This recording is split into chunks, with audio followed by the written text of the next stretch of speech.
e que eu começo por cumprimentar, agradecendo a disponibilidade para, num tão curto espaço de tempo, terem respondido positivamente ao pedido, à convocação para esta audição. Eu vou dar a palavra sucessivamente às duas senhoras candidatas para fazerem, digamos, uma breve apresentação. Os currículos foram distribuídos, naturalmente, por todas as senhoras e senhores deputados da Comissão, mas para fazerem a exposição inicial que entenderem, e depois darei a palavra às deputadas ou deputados que o solicitarem para eventuais pedidos de esclarecimento, e depois terminaremos com a devolução da palavra para satisfazer essas curiosidades que sejam colocadas pelos senhores deputados. Começo então pela senhora doutora Maria do Rosário Carneiro. Muito obrigada, Sr. Presidente, senhoras deputadas, senhores deputados.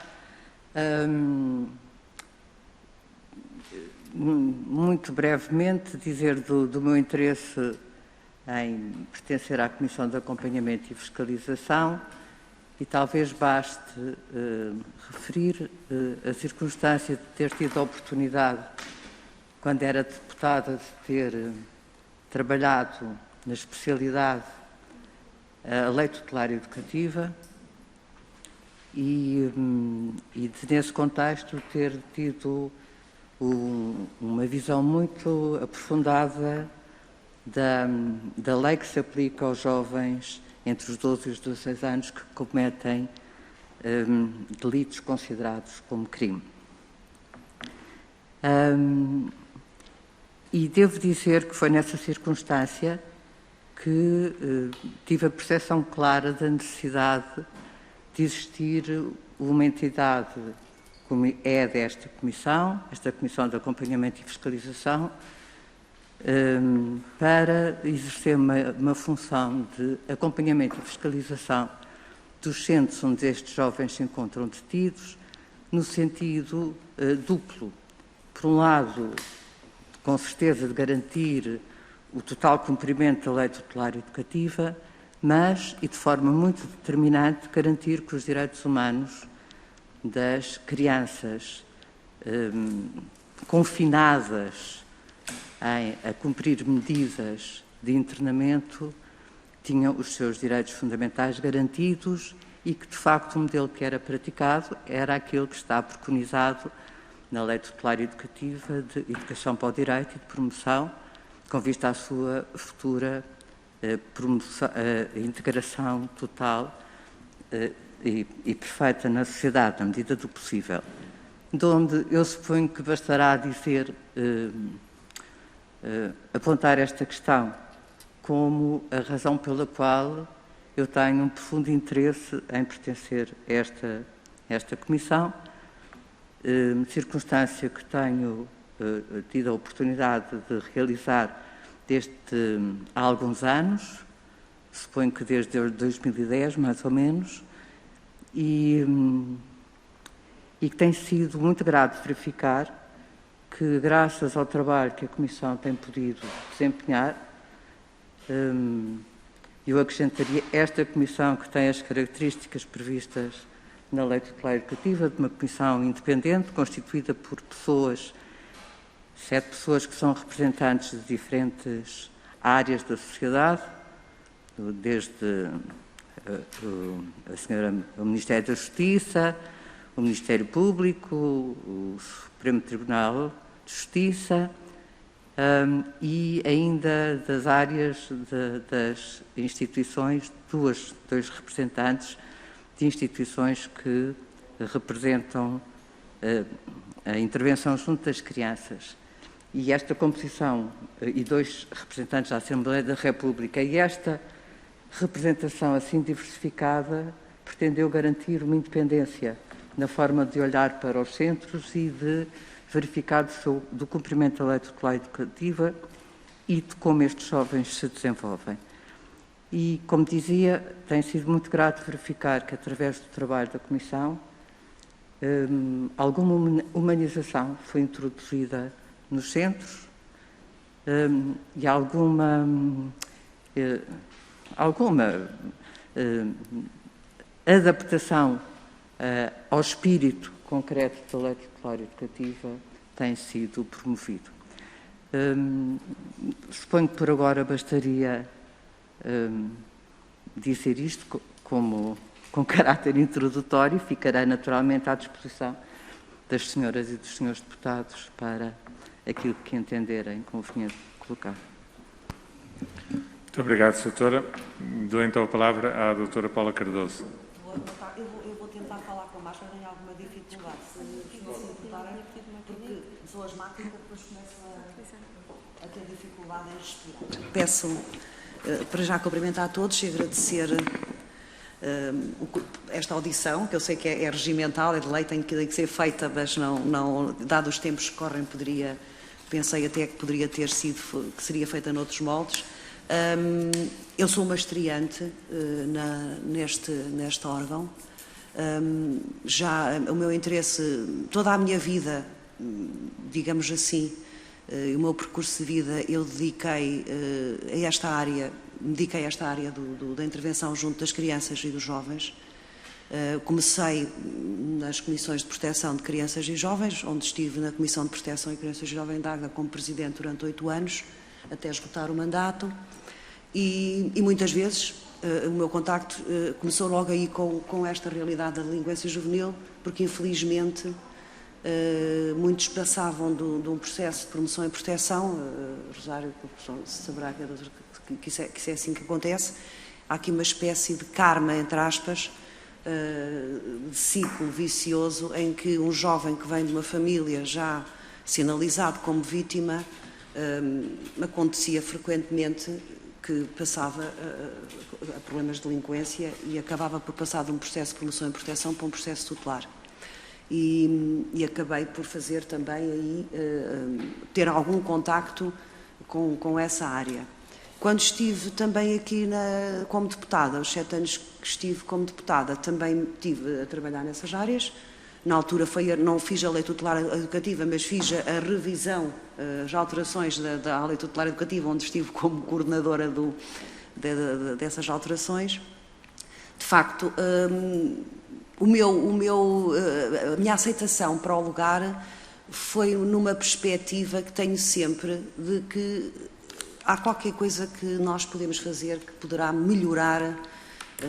Não estou a dizer que não está bem, que há muita coisa bem feita, mas acho que há aqui um espaço enorme para melhorar estas respostas à delinquência juvenil. A delinquência juvenil, eu vi pelos últimos dados do relatório anual da Segurança Interna que no ano 2019 aumentou consideravelmente, o que já não se verificava há alguns anos, estava mais ou menos estabilizada e até com tendência a diminuir.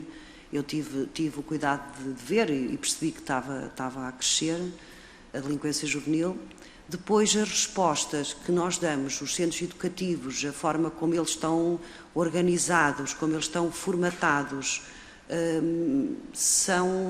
necessário, de facto, olhar para eles com vontade de fazer um bocadinho, fazer aí algumas mudanças.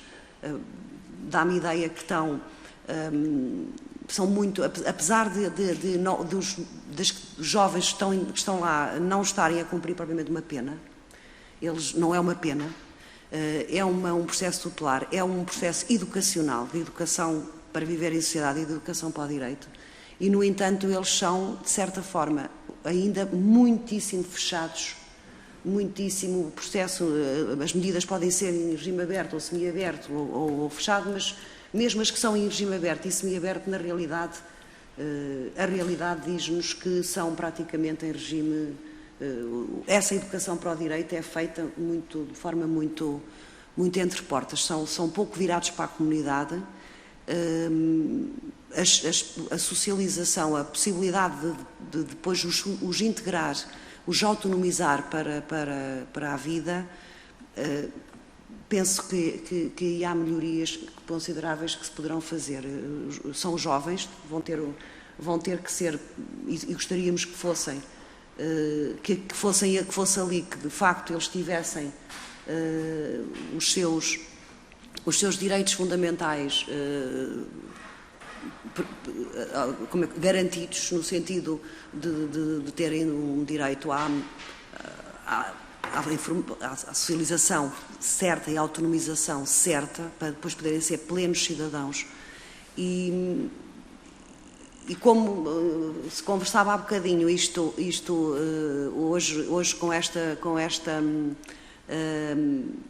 forma de vivermos quase surreal, como eu só até penso que está uma espécie de ficção científica, esta coisa do Covid, eu penso que também a preparação que se faz aos jovens nos centros educativos também é um bocadinho ficcional, porque eles são preparados e educados num contexto que não é a realidade, não é a sociedade, e não há grandes medidas e grandes protocolos com instituições e com outras áreas da sociedade onde possam fazer, de facto, uma integração não tão ficcionada, entre aspas, não é? Eu usei este termo porque me lembrei de uma conversa que tivemos há minutos atrás. Portanto, basicamente, a minha convicção, o meu gosto é, de certa forma, poder dar o meu contributo das experiências que fui tendo durante a minha vida toda, no sentido de fazer qualquer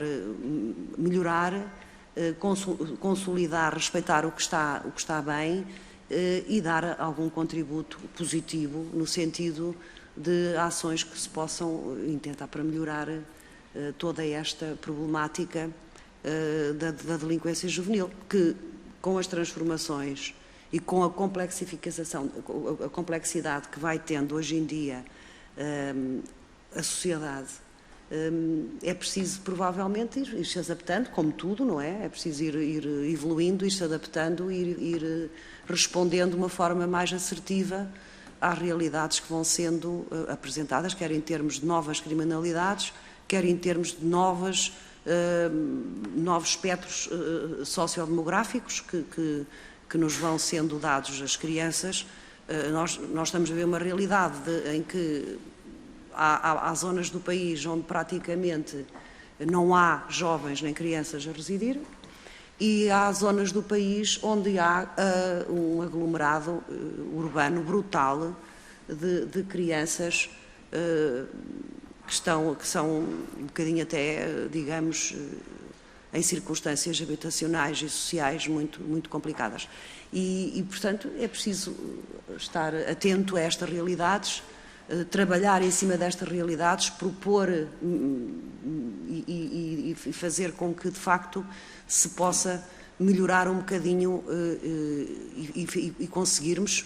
Eu costumava dizer que cada jovem que se consiga melhorar ou que se consiga, que depois vá ter um percurso de vida como um cidadão pleno, é uma vitória enorme. É mesmo uma vitória grande. Eu via isso quando estava nas comissões de proteção, que depois a pessoa tem sempre a tendência a não conseguir desligar-se e vai acompanhando, mesmo quando já não está, vai acompanhando o percurso de algumas das pessoas com quem de facto teve impacto, e quando corre bem é uma alegria e uma satisfação, pelo menos para mim, interior enorme. E foi neste espírito que eu aceitei esta candidatura, e é com o máximo empenho e vontade de fazer alguma coisa que estou aqui, e pronto, penso que também viram, estou disponível para responder àquilo que entenderem que é pertinente perguntarem-me, e faço só assim uma notazinha introdutória curta. Não tenho a experiência de já ter pertencido, que sou absolutamente estreante nesta matéria, nesta comissão, mas tenho vontade de fazer alguma coisa. Muito obrigada. Obrigado, Sra. Doutora, também. Vou então dar a palavra às senhoras deputadas e senhores deputados, se for o caso, que solicitem, começando pela senhora deputada Romualda Fernandes. Muito obrigada, Sr. Presidente. Começo por cumprimentar as candidatas, a professora doutora Rosário Carneiro e a doutora Paula Cardoso, dizer que é um prazer tê-las escutado relativamente a esta problemática. Eu quero começar por saudá-las exatamente por terem abraçado, por terem aceito este desafio de se candidatarem para esta comissão de fiscalização, porque é uma matéria que nós reputamos de uma maior importância.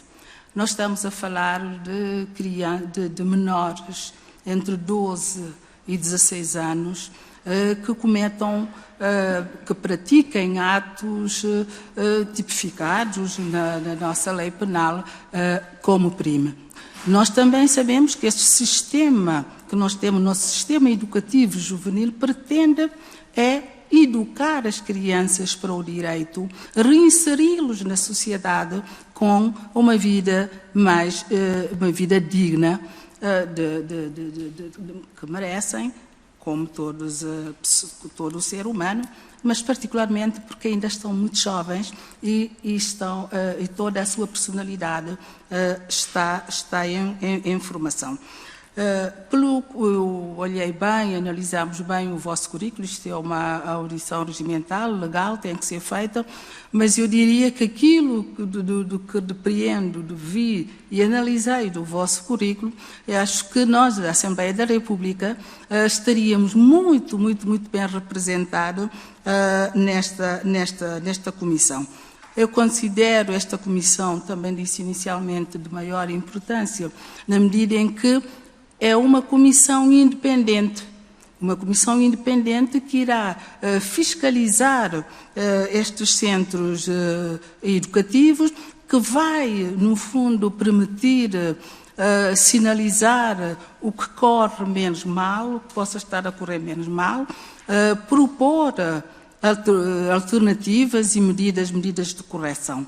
Portanto, nesta audição, o que eu teria simplesmente a dizer, para além de felicitá-los, no caso venham a ser eleitas na sexta-feira pela escolha, como disse que seria já uma escolha que só teremos a ganhar com o contributo e com o currículo que nos apresentam.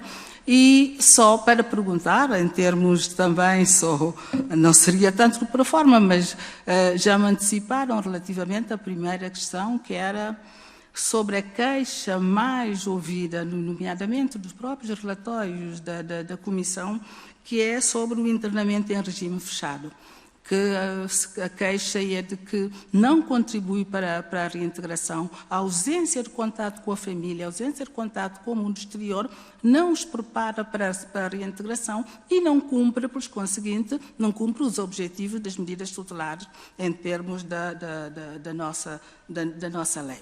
Portanto, era esta a questão e gostaria de ouvi-las, se bem que já se avançou muito, não ouvi muito a professora Teresa Carneiro, e também para perguntar já agora, nesta composição desta comissão, se sentem confortáveis, se acham que esta comissão, esta composição responde aos objetivos, se as funções que lhes são conferidas nesta comissão são as adequadas para, no fundo, responder aos objetivos que a comissão é criada para a lei titular. Muito obrigada.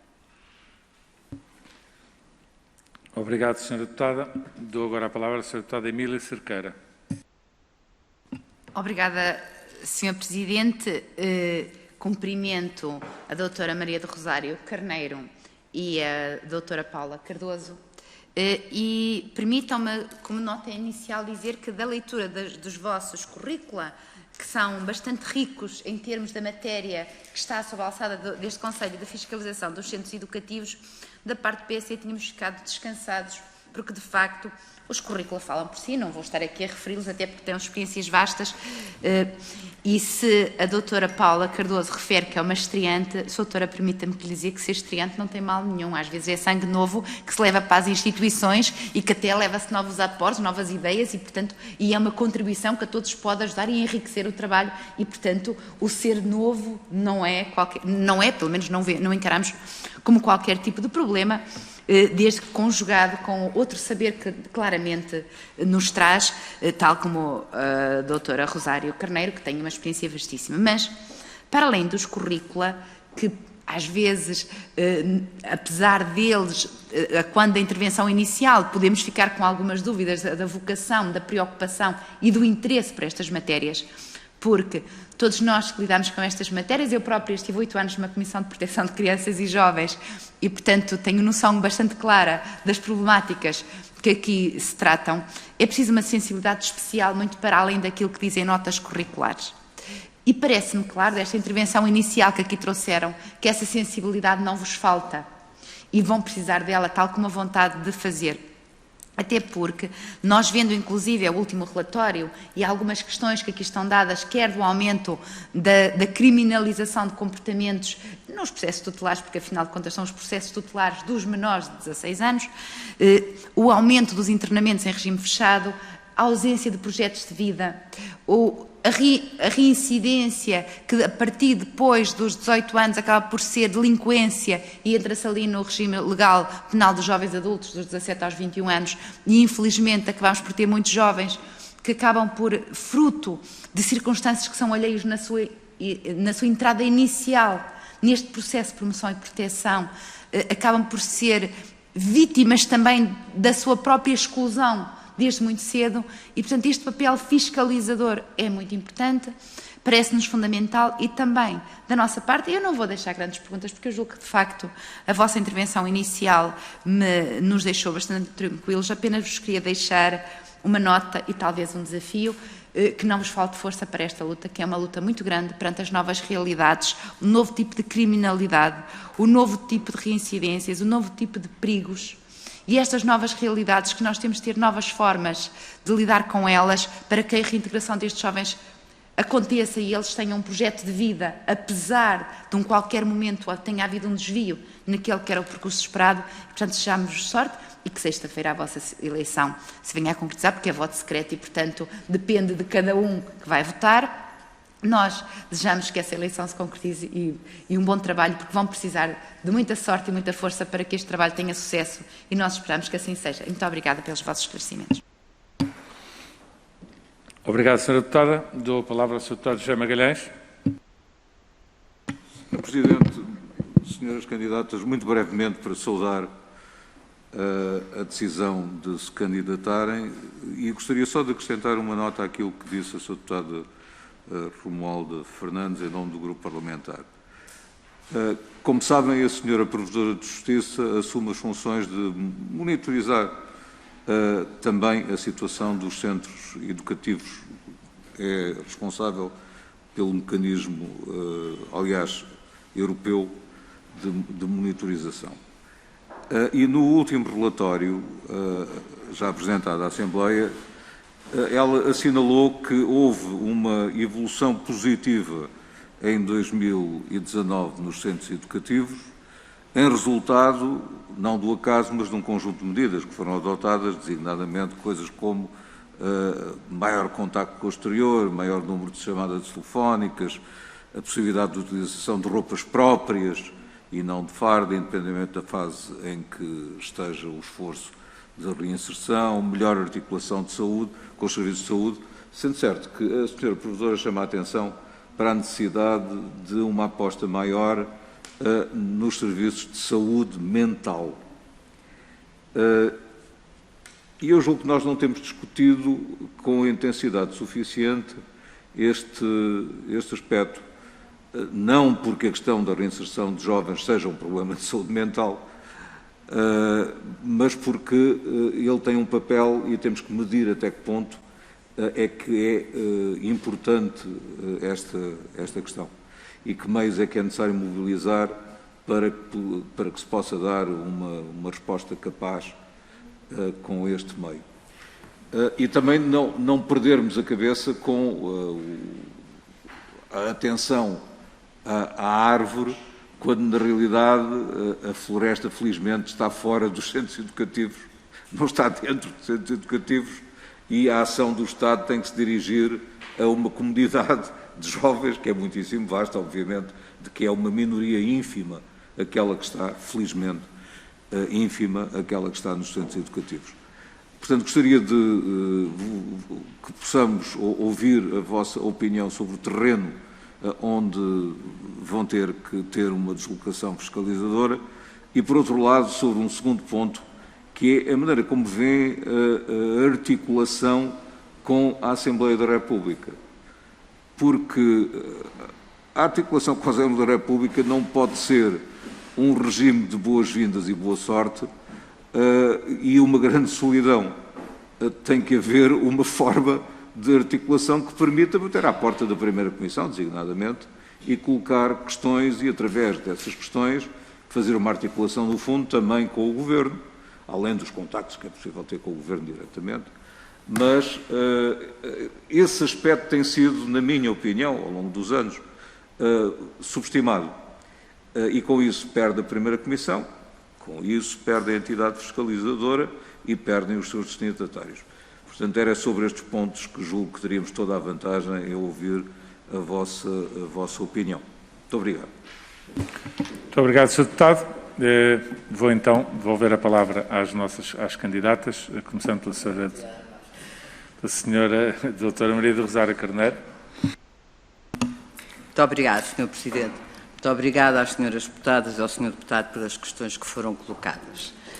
Pela ordem porque foram colocadas, a Sra. Deputada Alda Fernandes referiu uma circunstância que é a verdade determinante: eles são muito jovens.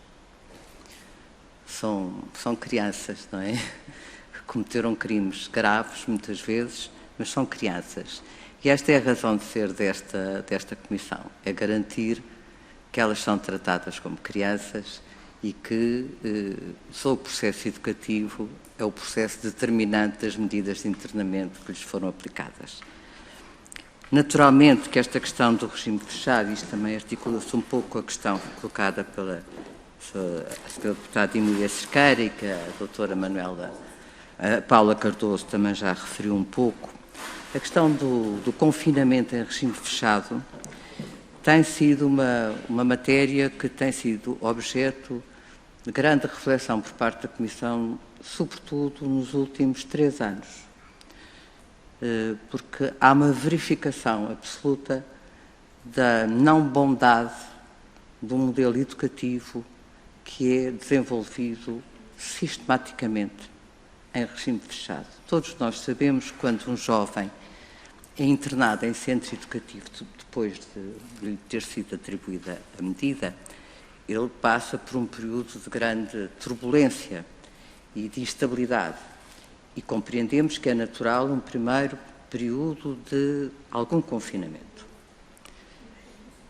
De qualquer das formas, obtida a estabilização da criança, depois de estar confinado e depois de estar em centro educativo, e sendo certo que cada vez há menos medidas aplicadas em regime fechado e há uma grande prevalência de medidas em regime aberto e em regime semiaberto, torna-se de facto perplexo que o regime aberto e o semiaberto, no fundo, sejam a mesma coisa e que as crianças não usufruam da medida que lhes é aplicada. Mas, independentemente de estar a fazer este comentário, nós, ao longo destes últimos anos, sobretudo, temos muitas dúvidas acerca da bondade do modelo educativo que seja desenvolvido em confinamento. Tendo, certo, a advertência que fiz logo no princípio, que numa primeira fase será necessário que a criança tenha algum confinamento para se estabilizar, pelo menos é o que os especialistas que trabalham no terreno dizem. A não verificação de uma abertura à comunidade é uma violação da lei tutelar educativa, porque o espírito e a letra da lei é claro. A educação do jovem deve ser feita utilizando os recursos da comunidade. E perguntarão, e porquê é que isso não acontece? O que nós temos verificado ao longo destes anos é que a dificuldade da aplicação do regime aberto decorre de várias coisas. Naturalmente, um primeiro terá a ver com a filosofia própria dos aplicadores do sistema. Mas depois tem a ver com... Esta filosofia também não vem de um sítio qualquer, não é? Tem a ver com circunstâncias objetivas muito claras, concretas. Eu diria duas, destacaria duas. Uma primeira tem a ver com a ausência de recursos humanos internos do sistema tutelar educativo, porque estes jovens, se bem que se considere que a sua educação deve ser feita na comunidade, utilizando os recursos da comunidade, de qualquer das formas, são crianças que estão sob um regime educativo especial, carecem de algum acompanhamento para que se proceda à sua integração na sociedade dentro do espírito da educação para o direito. E não há técnicos para acompanhar estas crianças, nomeadamente técnicos profissionais de reinserção, os chamados TPRs. Mas eu falei numa outra circunstância concreta. Eu até diria, esta se calhar até se conseguia resolver. É uma questão de recursos, não é? Mas há uma outra que é um pouco mais complexa. E ela é real, que é objetiva. Tem a ver com o recurso, então, aos recursos da comunidade. As medidas tutelares educativas não são aplicadas em função dos anos letivos. São em fevereiro, em março, em abril, em novembro. E a criança, supondo que ela era cumpridora de um ponto de vista académico, não é o caso normalmente, não é? São crianças com grandes níveis de absentismo, mas supondo, não tendo essa questão presente, esta criança é retirada da sua zona escolar, zona familiar, zona habitacional, para o centro educativo. E terá naturalmente que ser integrada numa escola da área do centro educativo. A meio do ano, em fevereiro, em março, o que torna complicado, não é? Do ponto de vista logístico. Mas há aqui a acrescentar a circunstância de que estes meninos, normalmente, como têm níveis de absentismo muito elevados, têm, por exemplo, chegam ao centro educativo com a informação de que estão no 6º ano, ou no 7º, ou no 8º, ou no 9º, mas são escassamente alfabetizados. Portanto, estas crianças carecem, para que se possa realizar todo o seu projeto de vida, de integração na sociedade, eles carecem de uma ação educativa, stricto sensu, especializada, adaptada. Por isso é que nos centros educativos existem professores do primeiro ciclo, que fazem programas de ensino quase que individualizado com estas crianças, e por isso é que muitos deles podem, no decurso de uma medida que dura 2, 3 anos, saírem com o segundo ciclo e o terceiro ciclo concluídos, porque são muito comprimidos. Portanto, esta é uma questão prática, muito objetiva. Eu acredito, não é só a discussão em que participei nestes 3 anos, que uma educação em confinamento é errada. É uma educação que é feita numa bolha. A criança está a aprender todo o modelo de vida, de atitudes e de comportamentos condicionada, num ambiente que não é real. Portanto, quando ela é colocada em liberdade, ela não fez a aprendizagem de pôr em prática tudo aquilo que aprendeu na bolha. E, por vezes, o que está fora da bolha é radicalmente diferente do que estava na bolha, não é? Portanto, esta questão tem que ser claramente ultrapassada, porque todo o objetivo da educação para o direito e da integração na sociedade fica altamente comprometido com este modelo de confinamento em regime fechado. No entanto, também tem que ter presente tudo isto que disse antes. Estas crianças têm características educativas muito próprias, têm déficits de conhecimento básico que lhes permite a integração na sociedade muito elevados, e o centro educativo é uma oportunidade de vida, contrariamente àquilo que é propalado muitas vezes em muitos circuitos, que não pode, a criança não se pode, vamos tentar mandá-la para um centro de segurança social, vamos tentar evitar ao máximo o anátema do centro educativo. É um erro profundo, porque o centro educativo representa a possibilidade real de vida para esta criança adquirir os instrumentos necessários para a sua integração.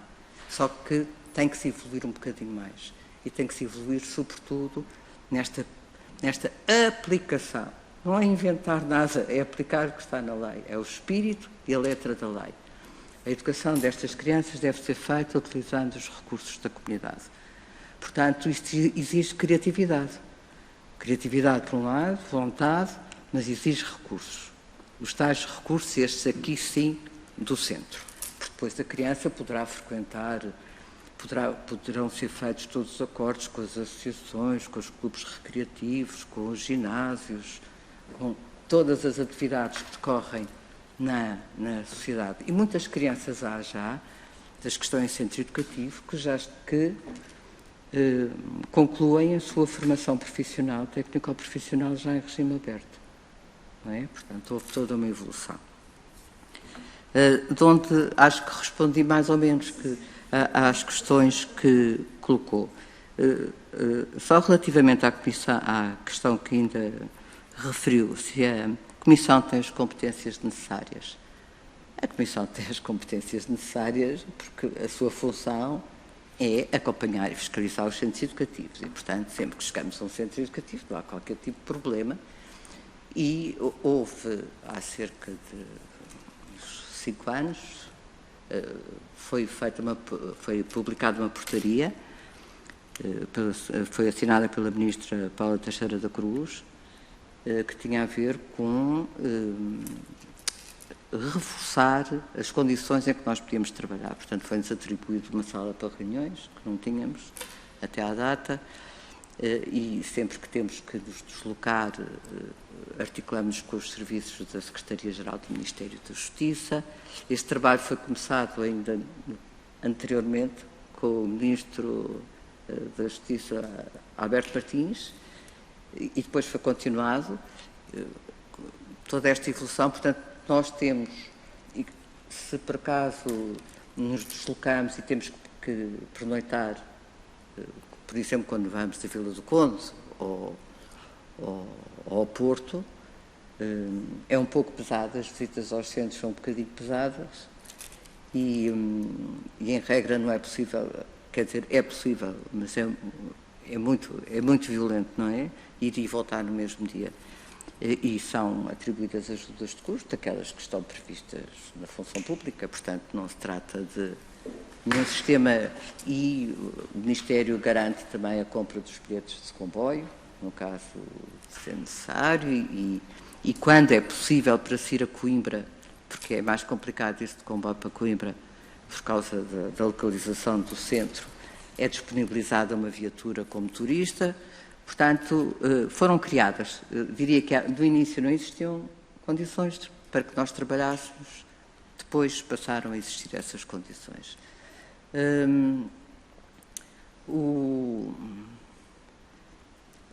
A composição da Comissão, eu diria que ela neste momento será totalmente de magistrados à exclusão da minha pessoa.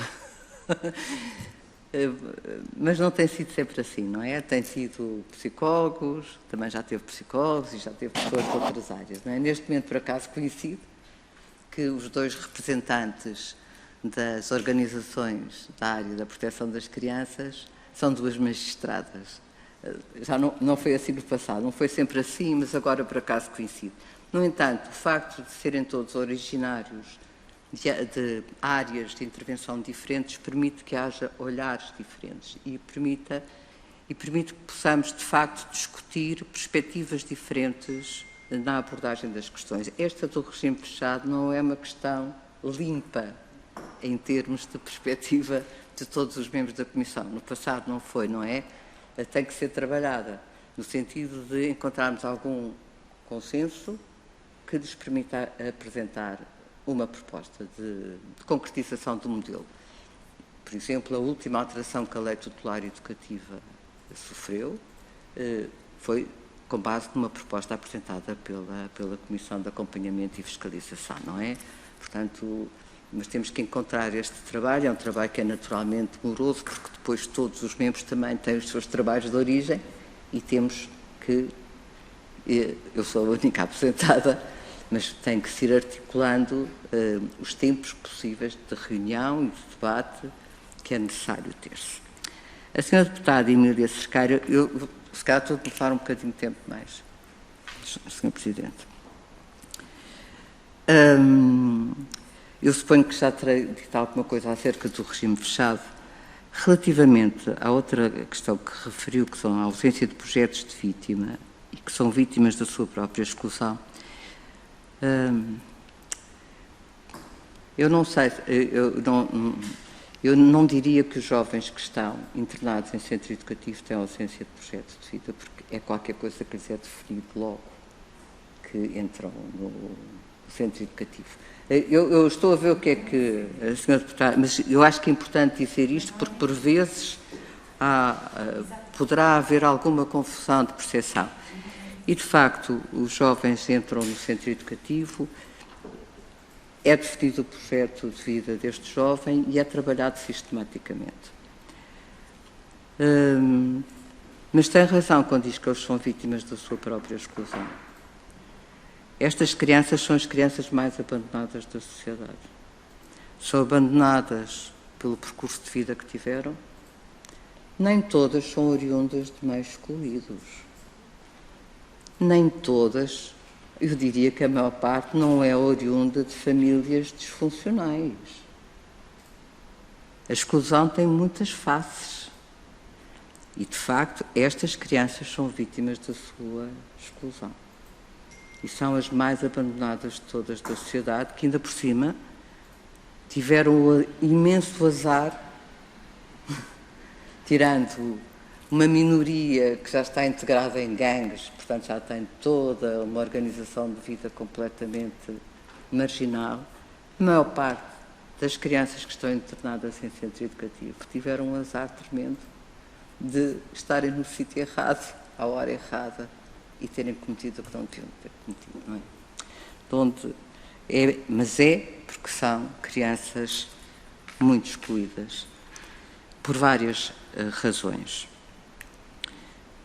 O crime, como referiu, o crime tem evoluído, tem alterado, porque também o perfil dos meninos tem-se alterado ao longo dos anos.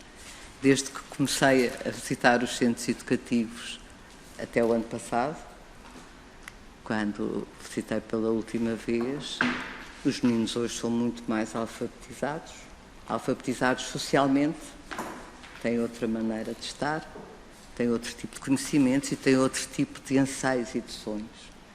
O que, de facto, há uma permanente evolução, mesmo no perfil destas crianças excluídas. Elas acompanham toda a evolução da sociedade.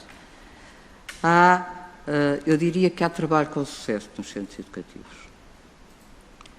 Seria uma enorme injustiça dizer que não há trabalho com sucesso, porque o índice de reincidência tem vindo a reduzir significativamente ao longo dos anos. Isso tem a ver com a alteração do modelo de intervenção.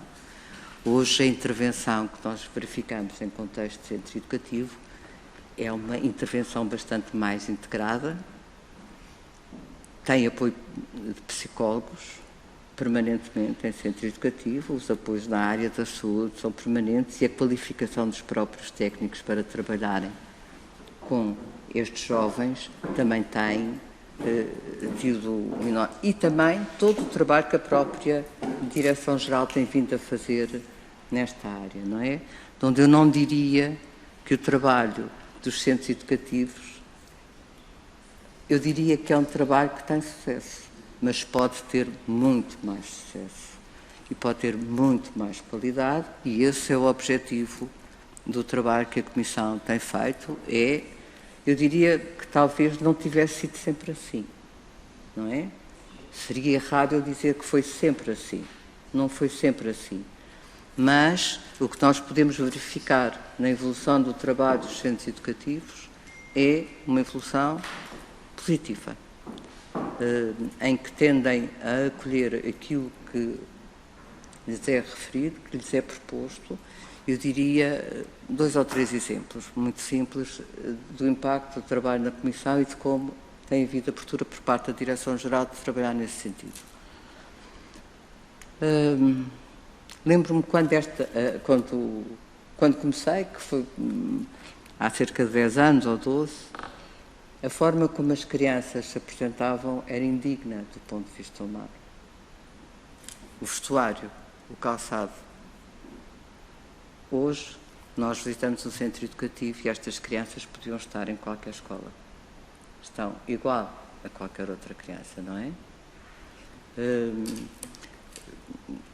Em termos de novas aprendizagens e de novos projetos, de abertura do centro à comunidade, trazendo entidades e associações para desenvolverem atividades com os jovens, assim como fazendo protocolos para desenvolverem mais atividades no exterior, é uma realidade.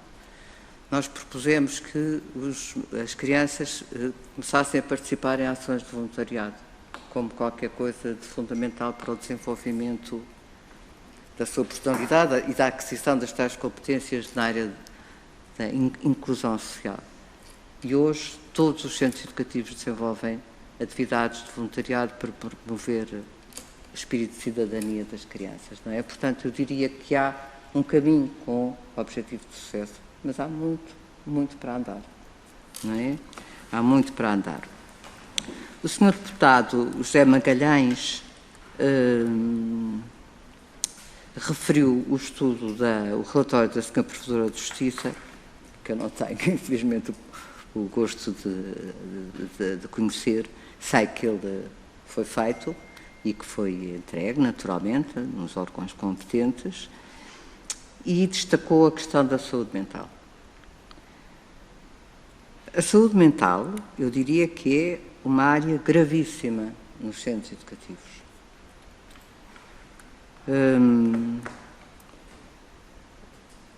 Há muitas crianças,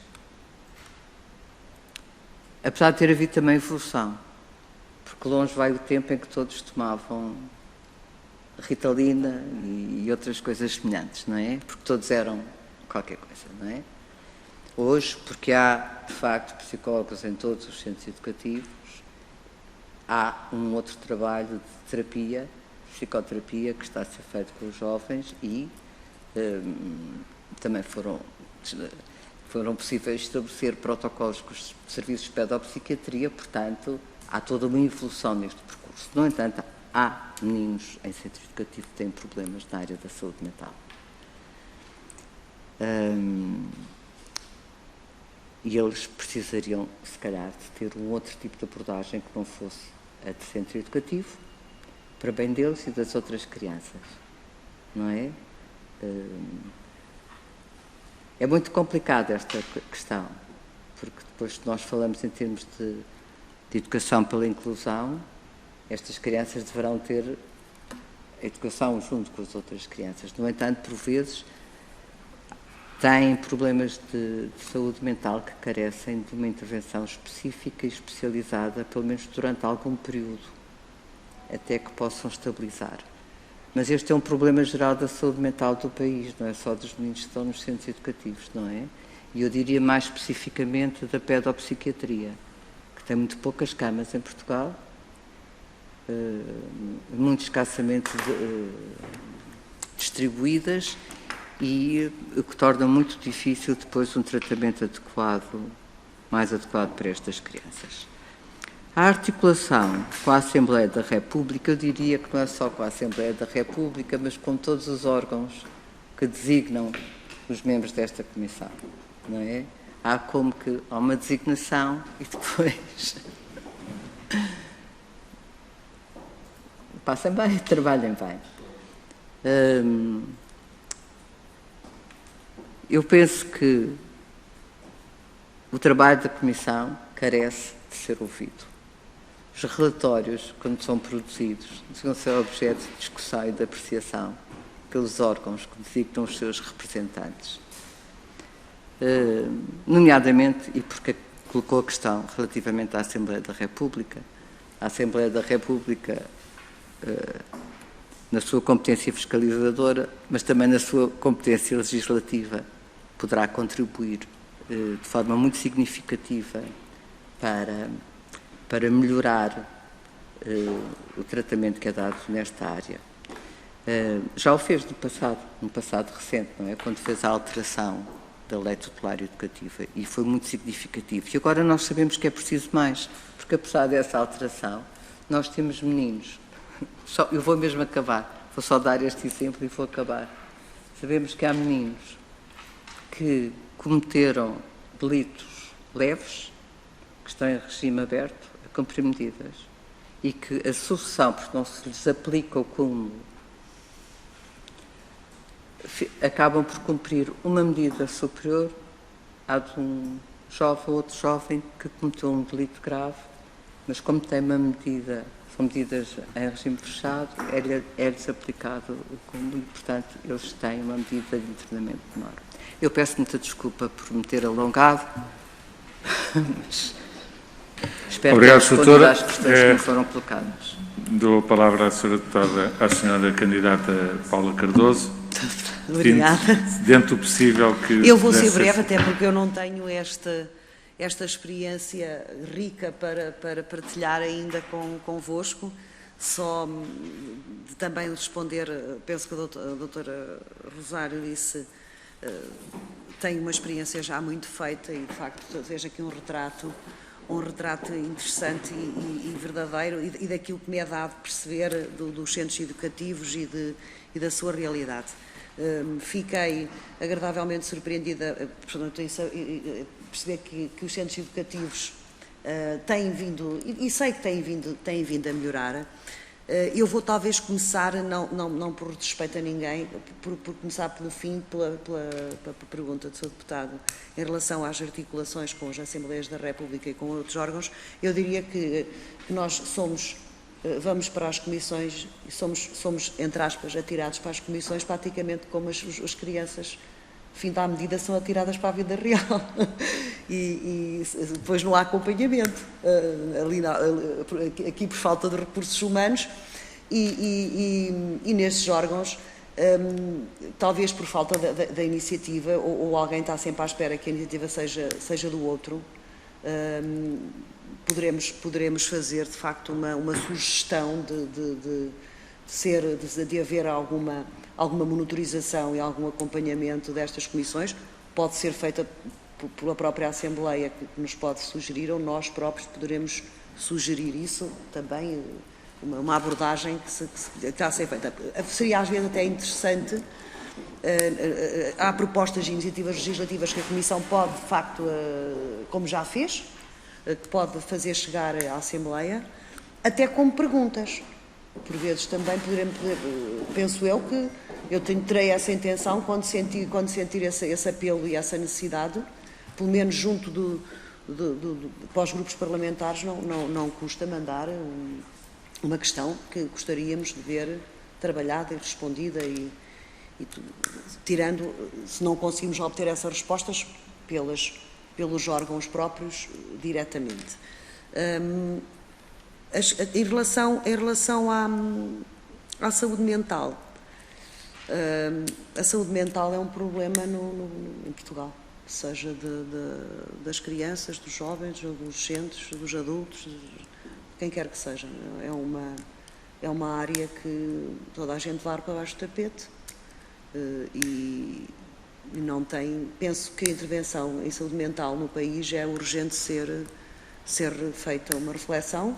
Deixo aqui também esse rep para vocês que estão agora deputados, que façam de facto um esforço no sentido de mover influências e, de certa forma, também lançar algum despertar sobre a necessidade de olhar a saúde mental em Portugal de uma forma integrada e pronto, e acudir-lhe mesmo, porque de facto nós, na mendicidade, nas ruas, eu falo que ando na rua e muitas pessoas que estão na mendicidade e no sem-abrigo, alguns são que nós, nos meios pequenos, que eu venho de um meio pequeno, nós até os conhecemos e são pessoas claramente com problemas de saúde mental e que são deixados na rua à sua sorte até lhes acontecer alguma coisa mais grave e depois, entretanto, então vai-se pensar o que é que se vai fazer.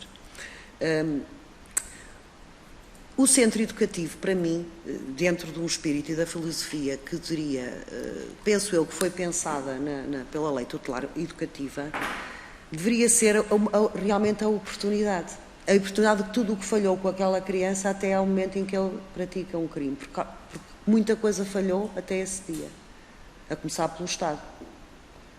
A começar pelo Estado tem a função primária social e de estar atento e, portanto, falhou muita coisa a essa criança até ao dia em que ela vai fazer e cometer um crime.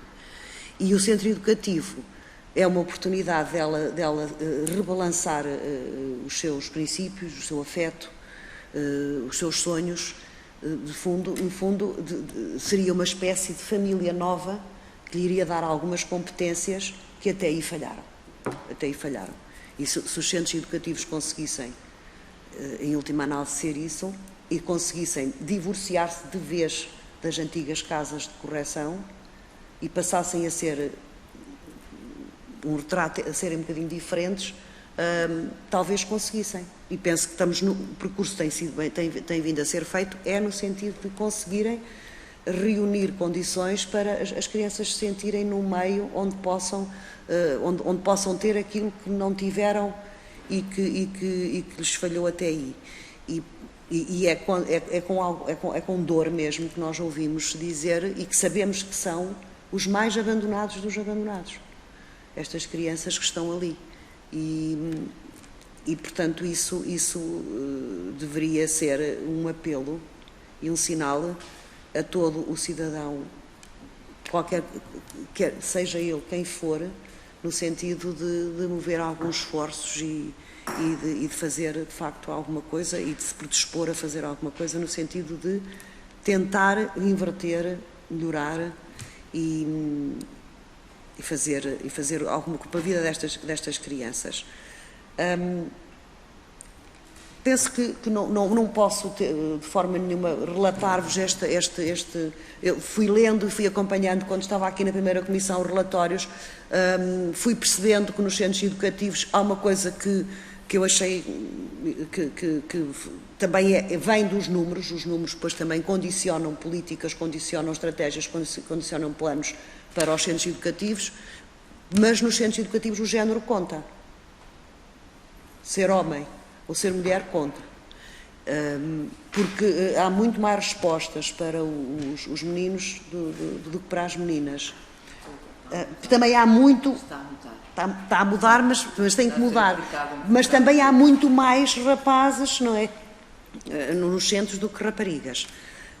Mas houve uma fase em que o género contava imenso e era absolutamente gritante, de facto, que todas as meninas que iam para os centros educativos saíam cabeleireiras. Não podiam sair outra coisa. E, portanto, isso... Há ali o trabalho, mas penso que isso já mudou. Isso já mudou. Houve uma fase.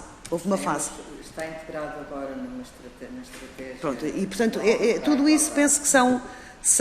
Pronto, o género contava imenso neste sítio. Mas eu não quero estar a